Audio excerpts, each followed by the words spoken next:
A poor servant girl was once traveling with the family with which she was in service through a great forest, and when they were in the middle of it, robbers came out of the thicket and murdered all they found. All perished together except the girl, who had jumped out of the carriage in fright and hid herself behind a tree. When the robbers had gone away with their booty, she came out and beheld the great disaster. Then she began to weep bitterly and said, "What was a girl like me to do now? I do not know how to get out of the forest. No human being lives in it, so I must certainly starve." She walked about and looked for a road, but could find none. When it was evening, she seated herself under a tree, gave herself into God's keeping, and resolved to sit waiting there and not go away, let what might happen. When, however, she had sat there for a while, a white dove came flying to her with a little golden key in its mouth. It put the little key in her hand and said, "Dost thou see that great tree therein is a lock? It opens with the tiny key, and there thou wilt find food enough and suffer no more hunger." Then she went to the tree and opened it, and found milk in a little dish, and white bread to break into it, so she could eat her fill. When she was satisfied, she said, "It is now time when the hens at home go to roost. I am so tired I could go to bed too." Then the dove flew to her again, and brought another golden key in its bill, and said, "Open that tree there, and thou wilt find a bed." So she opened it and found a beautiful white bed, and she prayed God to protect her during that night, and lay down and slept. In the morning the dove came for the third time, and again brought a little key, and said, "Open that tree there, and thou wilt find clothes." And when she opened it, she found garments beset with gold, and with jewels more splendid than that of any king's daughter. So she lived there for some time, and the dove came every day and provided her with all she needed, and it was a good, quiet life.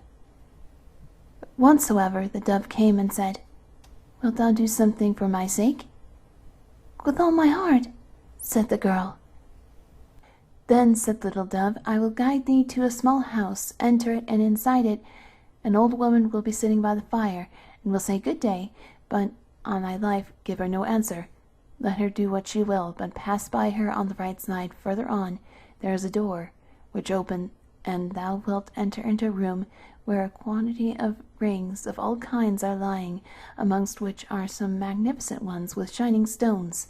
Leave them, however, where they are, and seek a plain one, which must likely be amongst them, and bring it here to me as quickly as thou canst." The girl went to the little house and came to the door. There sat an old woman, who stared when she saw her, and said, "Good day, my child." The girl gave her no answer, and opened the door. "Whither away?" cried the old woman, and seized her by the gown, and wanted to hold her fast, saying, "That is my house. No one can go in there if I choose not to allow it." But the girl was silent, got away from her, and went straight into the room. Now there lay on the table an enormous quantity of rings, which gleamed and glittered before her eyes. She turned them over and looked for the plain one, but could not find it.